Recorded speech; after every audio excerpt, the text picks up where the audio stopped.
Welcome back, seekers of the unknown. Morrigan here. Every day I bring you terrifying true supernatural encounters, haunted houses, curses, and chilling shadow figures. If you're new, hit subscribe, like this video, and turn on notifications so you never miss these spine-tingling real horror stories. And if you've lived through something eerie yourself, send me your story. The link's in the description. Tonight's lineup is heavy-hitting, based on real submissions with graphic details of paranormal events. If you're sensitive, check my lighter playlists.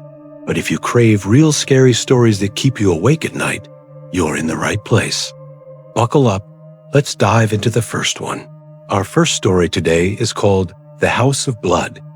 Hey Morrigan, you can call me Charlotte. It's a fake name, and my real name is in the email I sent. But please don't say it out loud. I'm 28 now, and this story happened to me and my family a long time ago. I was quite young at the time, but I remember it like it was yesterday, everything we went through in that cursed place. My parents always dreamed of owning our own home, as we'd been crammed into noisy rental apartments forever, just surviving. Then my father received a large settlement from a work accident, so they bought an old house in a quiet suburb outside Atlanta, Georgia. It was an old but charming place, with a colonial facade and a huge backyard with an old oak tree in the back. We planned to renovate it, since we still had money left. I didn't mention this before, but I was about 13 or 14 at the time. Anyway, this house had been empty for years, ever since the previous owner, a reclusive guy, was found dead upstairs. We only found out later. Then, on our first night there, we heard footsteps on the second floor. Then came scratching sounds, like something was inside the walls. My mom kept saying it was just the old wood settling, but I saw her locking the bedroom door with a chair at night. We all pretended everything was fine. At the end of the first month, the nightmare really began. The manifestations hit us hard and fast. One morning, I woke up to a loud pop and found my sister crying. I went into the living room and saw my mom with wet face and hair. My sister was upset because of a nightmare, so it was unrelated, which was strange because things seemed to happen to everyone at the same time. I was confused and thought my mom had spilled something on herself. But when I turned on the light, it was blood-thick, dark blood dripping from the ceiling, and it wouldn't stop. My sister and mother seemed to be in a trance, almost asleep. I shook her, and when she woke up, she freaked out, thinking she'd hurt herself because there was so much blood. Dad thought there might be a dead animal in the attic, but when he opened it, there was nothing, no mold, no water, no animal.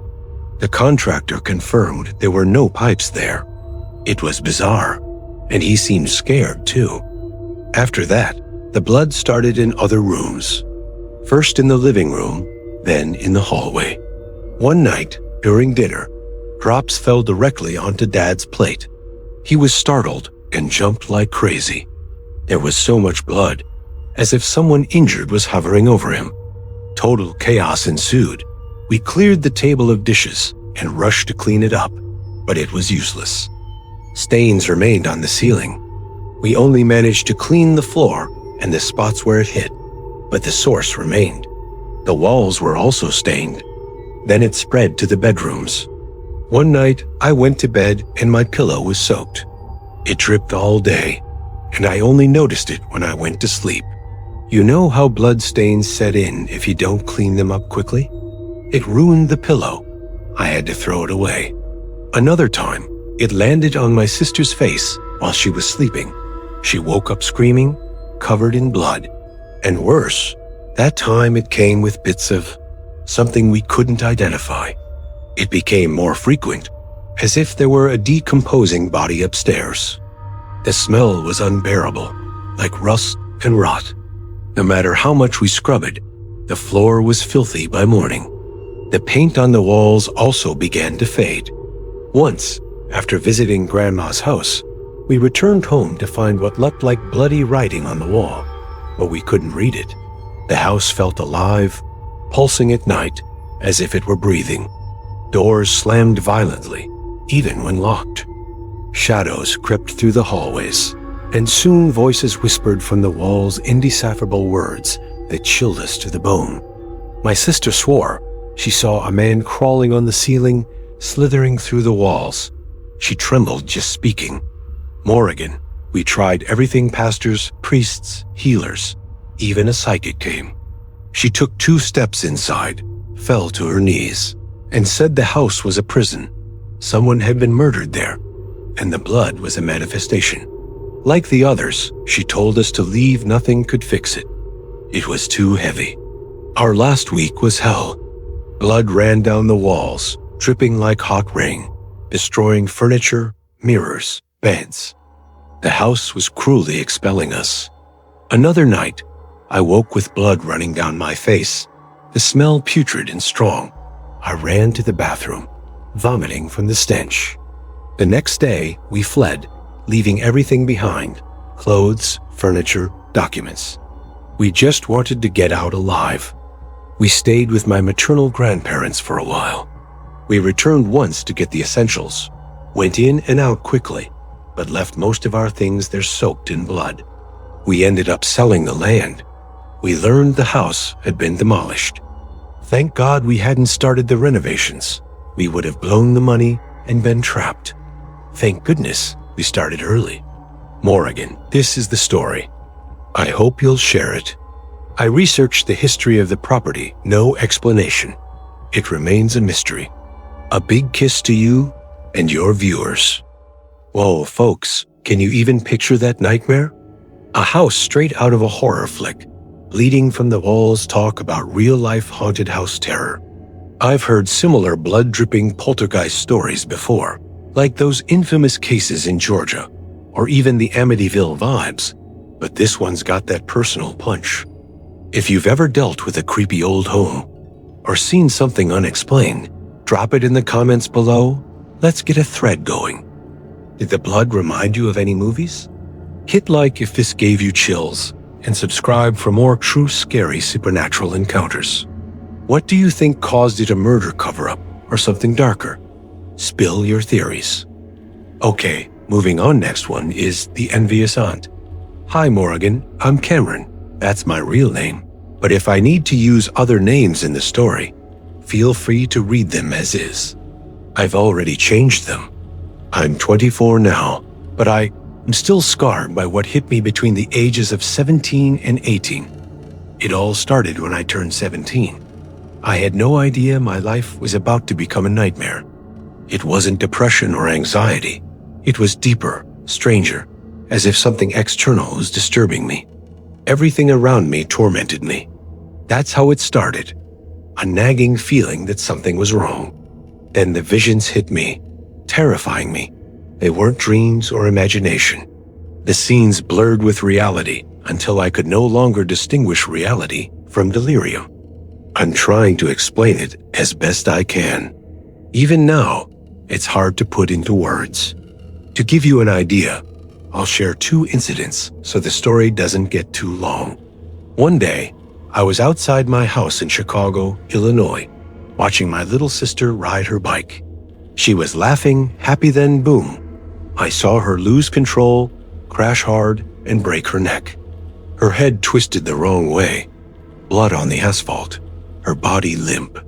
I screamed, ran. She was dead, not moving, not breathing. But when I touched her, everything disappeared.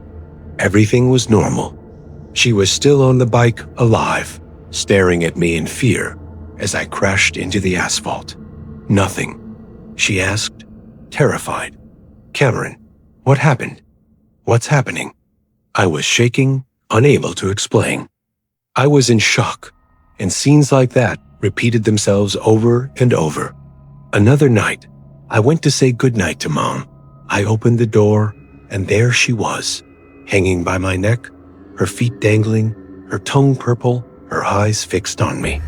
I fell to my knees, screaming like crazy, but seconds later she appeared behind me, alive, confused, asking if I was okay, why I was on the ground. I'll only share these 2 worst ones. But it happened a lot, from simple things to embarrassing episodes in front of friends, at school, and with family. I was losing control. I lost my appetite, my sleep, my will to live. I isolated myself, crying nonstop. I couldn't trust my mind. I even considered ending it all for peace. Then, a friend from school, seeing me destroyed, took me to a spiritual center she attended, a sort of metaphysical group. I went desperate. And get this, before I could say a word, the medium looked at me and said, "Someone in your family is attacking you, girl." A woman, very close. Evil strikes from where you least expect it. I was shivering.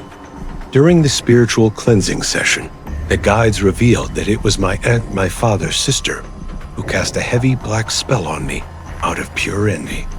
I knew from a young age that she didn't like me. She was jealous of Daddy's attention, but not with my little sister, only with me. They revealed how she did it, but I won't say too harsh. What if someone bystanders tried it at home? No, I left shocked and told Mom at home. Morrigan, I've never seen Mommy so furious. She broke into her aunt's house. Auntie didn't seem surprised, as if she knew she'd been caught. It was shocking. Mommy isn't like that. It seemed like repressed rage, and no one stopped her, as if everyone knew Auntie was plotting against me, perhaps others. Before leaving, Mommy glared at her. "Don't mess with my daughter again. If this continues, I'll end you myself, and it won't be with magic. I'm not like you." After that, my life returned to normal. Not just because of Mommy's threat. The center undid the work and performed a protection ritual to isolate me. And having been exposed, Auntie never tried again. Nothing happened. Surprisingly, my aunt acts as if this never happened, and so does most of the family. Only my little sister, who isn't so little anymore, and Mom and Dad treat her differently. At family gatherings, we pretend everything is fine for Grandma's health. This is my story. I hope you share and enjoy it. Big kiss. Damn. That one's a trip family betrayal with a supernatural twist. Curses and visions blending reality? Sounds like black magic horror straight out of a thriller. I've seen cases where envy leads to wild stuff, but this level of hallucinations? Wild. If you've got family drama with a paranormal edge, share in the comments. What's your craziest relative story? Like if you wouldn't mess with dark magic, and subscribe for more cursed family tales. Do you believe in protective rituals? Let's debate below. Your thoughts could blow up the comments. Next up, we have The House That Burns. Hi Morrigan, I'm Megan, that's my real name. I'm 41 now, a former resident of rural Texas. So far, all the details are real, but if I need names or places later, I've changed them for privacy. This happened when I was a child, something unexplained that my family still puzzles over. That's why I'm sharing. If you or any of the viewers know what it might be, please comment. Enough rambling, here's the story. About 10 or 11 years ago, large families were the norm. Mine, a father, mother, and 13 siblings in total. Yes, chaos, but fun. I have 3 daughters now, and I love a full house. It reminds me of childhood Sundays. At that age, my father got a job running a farm. Advantage: the whole family could live there. He was basically the caretaker, keeping intruders away common back then in that area. People were quick to reclaim empty lots. I'm not sure now, but yes, the place was simple, cozy. After a couple of months, strange things started. Mild at first. The house creaked, whispers here and there, but we ignored them. Then the fires started. It sounds fake, but it's true. They started small. Dad's shirt collar burned while he dozed in the hammock. I woke to smoke. We put it out quickly, but it left a black hole the size of a hand. We threw the shirt away. Then Mom's sheet caught fire on the bed unharmed, just the sheet. Strange observation. It was a new one she loved. You'll see why later. Weeks later, the fires grew more intense. The radio burned out of nowhere, exploding like a short circuit, but it was turned off.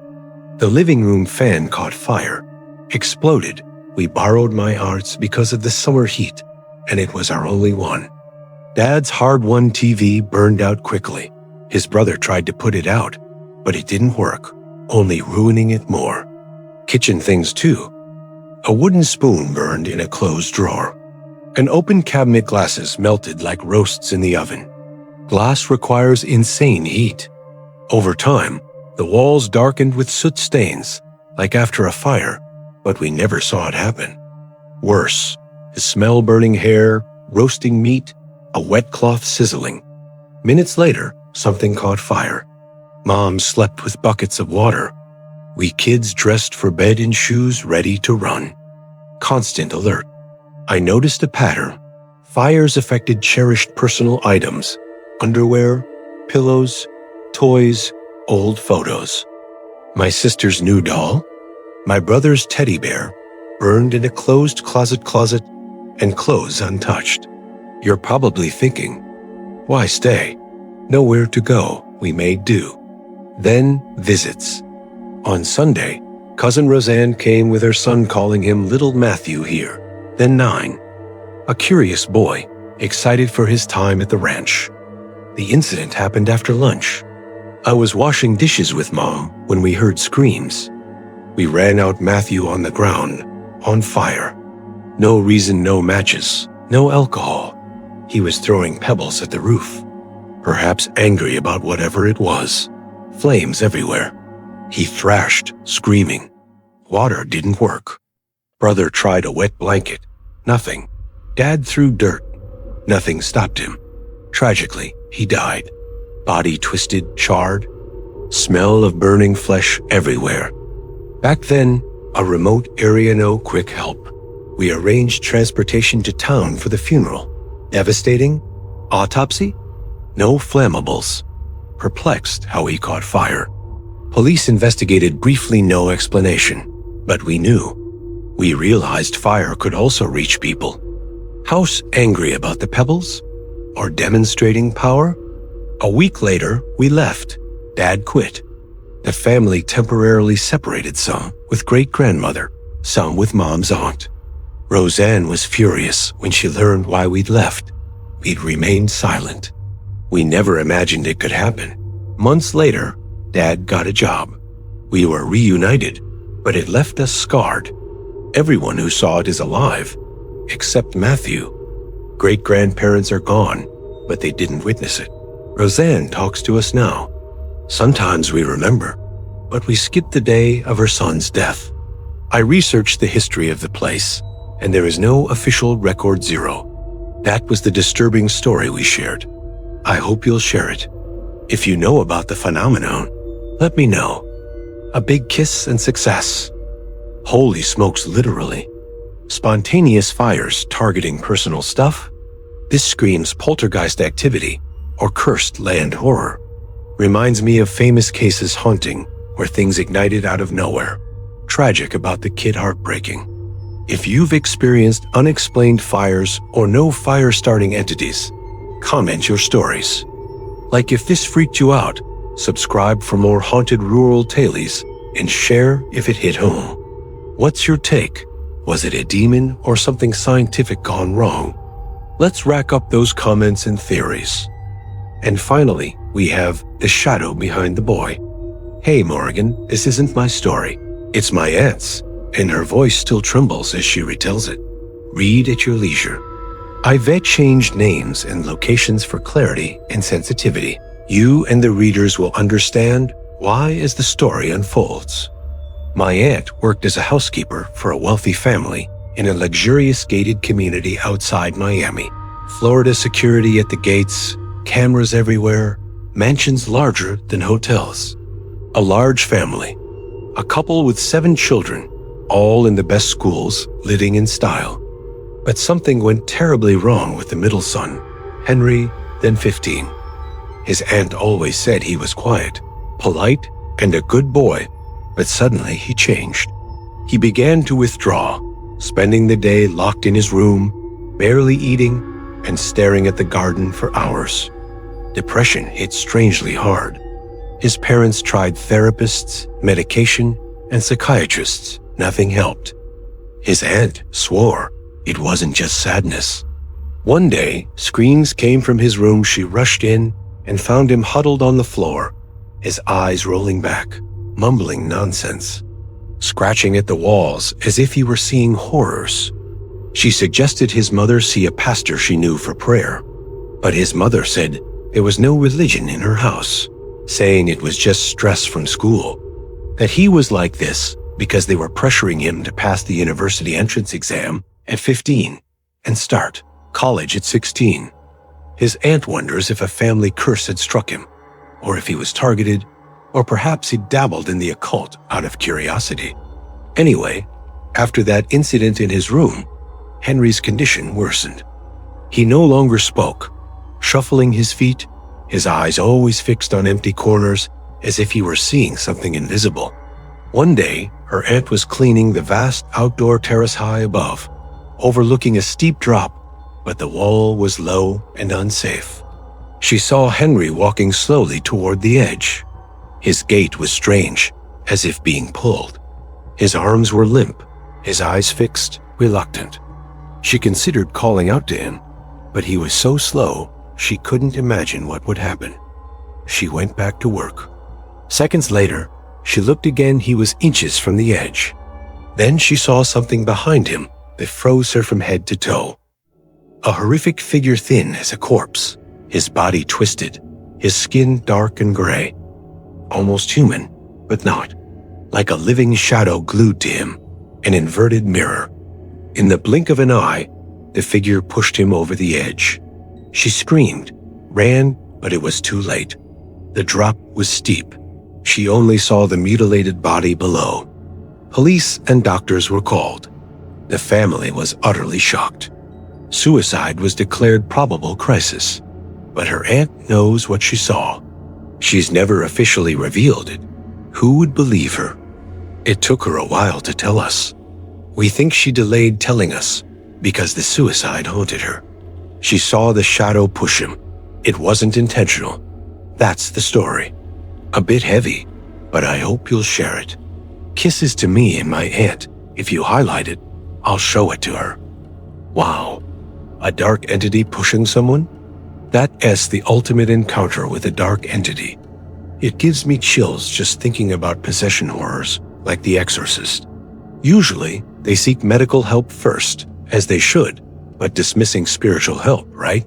The parents didn't believe in it, and tragedy knocked on their door. Often, it's not just depression, but a mix of supernatural elements. If you have a story like this, share it below without shame. Like if you believe in dark people, subscribe for more teen horror stories and comment. Medical first or spiritual? Let's interact and support each other in the comments. Your story might help someone. What a chilling lineup of true supernatural encounters: bleeding houses, fiery curses, and shadowy figures lurking in the dark. Huge thanks to everyone who shared these terrifying stories, and to you for staying until the end.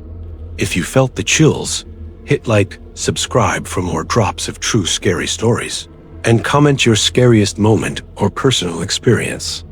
Don't you click away just yet. Check the end screen for 2 more real horror stories waiting to keep you awake tonight. Until next time, stay in the shadows.